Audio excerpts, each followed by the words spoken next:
Felicitous greetings, fellow fanatics. Welcome back, ladies and gentlemen. I'm Adam the Fanatic, and today we're taking a look at Battle Chef Brigade, a fantasy hybrid of beat-em-up and puzzle gameplay by Trinket Studios. Without any further ado, let's dive in.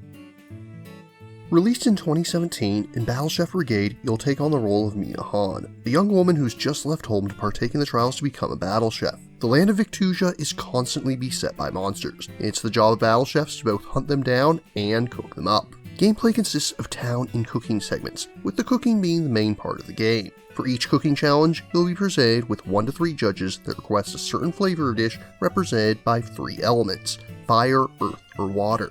Early matches will consist of a single judge that wants a single element prominent in the dish, but later challenges will have you juggling multiple judges at the same time, and some will want a dish that balances 2 or even all 3 elements. Each match will have a theme ingredient which every dish must contain. After being told what to do, you're given a timer, 5 minutes for a single judge, 7 for 2, or 10 for 3. It's up to you to decide how best to use that time to prepare the necessary meals. At the onset, you'll have few, if any, ingredients, so you'll need to head into the battlefield and gather them up. This is done by battling monsters, though there's always fruits and veggies you can pick up as well.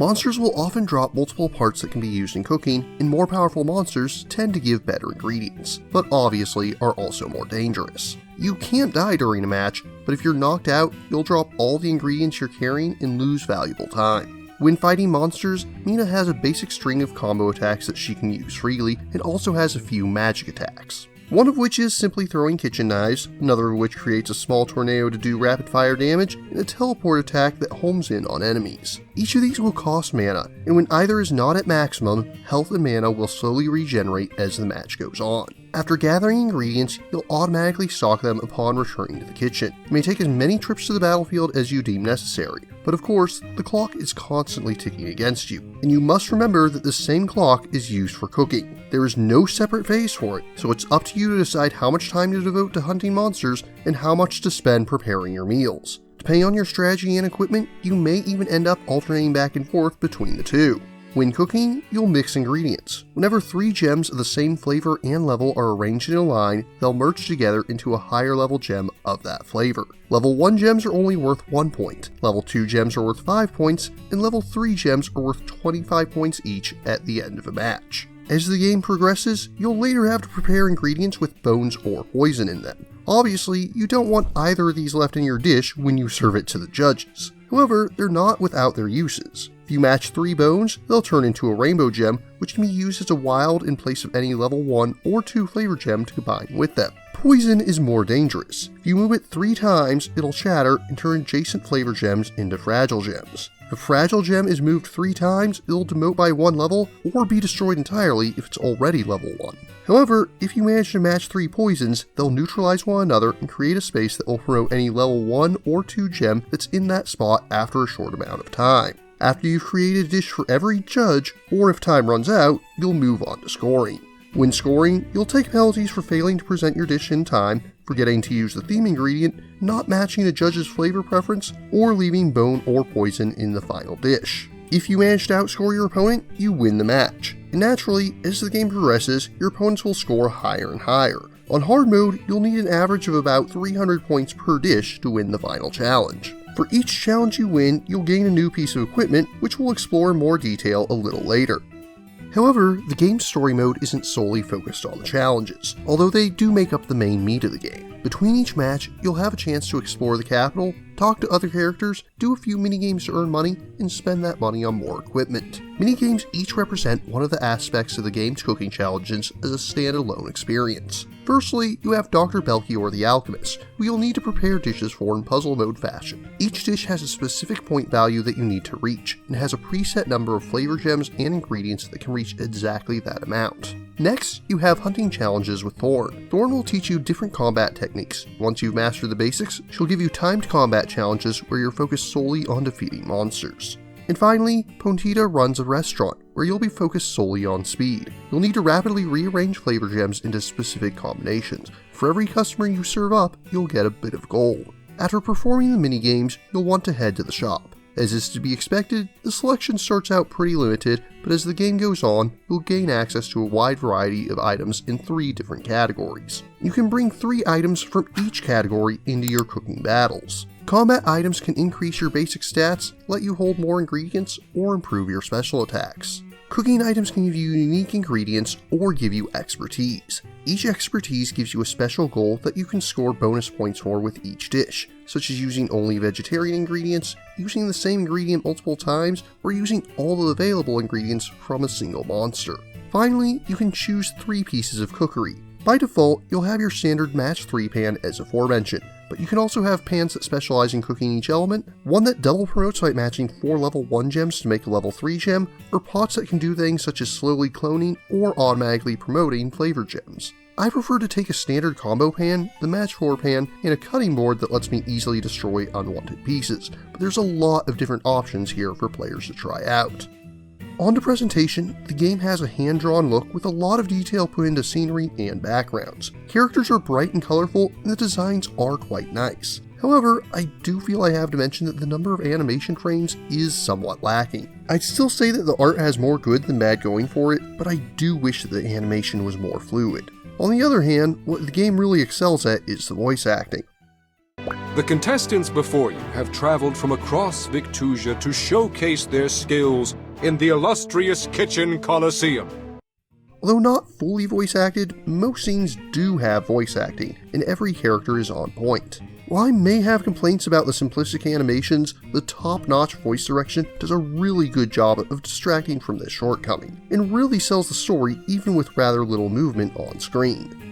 Speaking of the story, our tale begins with Mina, who at the age of 21 decides to make her way from her home in the Windy Village, planning to partake in the trials for the right to become a Battle Chef Brigadier after helping in her family's restaurant from a young age. In order to secure their right to challenge true Battle Chefs, applicants must first compete with one another. If they lose 3 matches, they're dropped from the tournament. If they manage to win 7 matches before that happens, they earn the right to challenge the Battle Chefs themselves, with a handicap of course, and if victorious, join their ranks as Brigadiers. But not everything is so simple in the land of Victusia.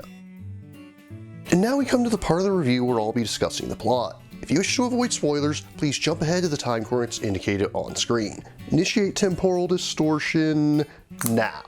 Still with me? Then don't say I didn't warn you. As the proving tournament goes on, Mina makes a number of different friends among her rivals. Chief among them are Thrash, an orcish father of 2, Kieran, an eager elven researcher, and Ziggy, a sentient zombie. Each of them has their own role to play in the story, and the first major plot twist is with Kieran. After providing an orc named Shiv with the last loss needed to knock her from the tournament, Shiv begins to threaten Kieran. Fearing that things are about to get violent, Mina throws one of her knives to disarm Shiv. Despite being a clear case of self-defense, the laws of the capital are clear. The use of weapons against a sapient creature is strictly forbidden, and as such, Mina is expelled from the tournament along with Shiv. Mina returns home, but when she arrives, it turns out that there's chaos in the Windy Village, and Michael Jordan is nowhere to be found, so it's up to her to investigate. Monsters have grown increasingly aggressive, and have begun to produce toxins within their bodies known simply as the Blight. Using a correspondence of letters with Kieran and Thrash, Mina comes to the conclusion that the Blight isn't limited to her little hometown, but on the bright side, it can be worked around when the food is properly prepared. By the time her investigations are through, she receives a letter from the Brigade. To help increase the number of potential chefs to deal with the Blight, the Brigade has decided to re-invite a number of contestants that were removed from the tournament, including Mina. The number of losses required to be kicked out of the tournament has been relaxed to 5. Mina now rejoins her friends to not only claim her place as a battle chef, but also to investigate the source and a potential cure for the Blight. During the course of their investigations, Mina, Thrash, and Kieran all earn their spots as battle chefs. But it's at this point that the game takes a step back and lets us see what Thrash was up to while Mina was gone. He plays fairly differently from Mina, having a Berserker mode which increases his speed and damage drastically, but he's not nearly as good at comboing basic attacks together. All the same, this chapter explores his adventures after he receives a letter from his father-in-law telling him that his wife, Ardia, has fallen ill with a disease that should be impossible to contract. This requires him to enter the Dark Realm, a dimension filled with vicious monsters that's also the only source of the disease, and find rare ingredients to concoct a cure for her. Unfortunately, the ingredients need to sit overnight, and in that time, they're stolen from Belchior's lab. This leads to Thrash confronting the thieves, slowly reclaiming the monster hearts needed. Upon reclaiming the last heart, the thieves reveal that they were hired by one Rixel, a rival to Belchior that has long despised the alchemist and his research, and this won't be the last we hear of him. After that, the story transitions back to Mina after she and her friends have been inducted as brigadiers. They confront Rixel and present proof of his crimes, both in thievery and unleashing the blight, to the senior chefs. However, he demands a trial by combat, in which Mina must prove her skills once more. If Rixel is victorious, the brigade will commute his sentence. Of course, Mina proves victorious in the end, and brings her tale to a close as the story ends by telling us of Mina, Thrash, Kieran, and Ziggy's fates. Welcome back, Chrononauts. You're just in time to join us for the conclusion. All in all, Battle Chef Brigade is a fun and interesting blend of genres. It's a little on the short side, but it does a good job of presenting its relatively simple story, which is strongly pushed by its excellent voice acting. But where it shines most is in how it combines its gameplay elements into a single coherent whole. The battles start before they begin by allowing you to choose from a diverse set of equipment, each of which opens unique strategies that players can employ. And by having hunting and cooking both rely on the same timer, rather than saying them as separate phases of the game, it further opens your options for different playstyles. Both the beat-em-up and puzzle elements of the game are fairly simple. The way they're simmered together creates an exquisite feast. In conclusion, I find Battle Chef Brigade to be worthy of an impressive 9.4 out of 10. Battle Chef Brigade is currently available for PC via Steam, as well as the Nintendo Switch and Sony PlayStation. If you're interested in purchasing or learning more, links are included in the description. But what about you? What do you think of Battle Chef Brigade? What cooking-themed games do you enjoy? If you have any questions, remarks, or opposing points of view, leave them in the comments down below. Don't forget to like, share, subscribe, and ring that bell.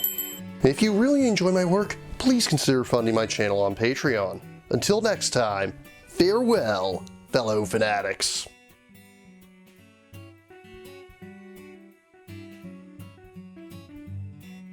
Thank you again for watching. I have plenty more to share with you if you're interested. You can click up here above my head to subscribe to my channel. You can click over here on my monitor to see the most recent video that I've worked on. Or if you prefer, you can click up here to open this mysterious vault and see what video that the YouTube algorithm has picked just for you.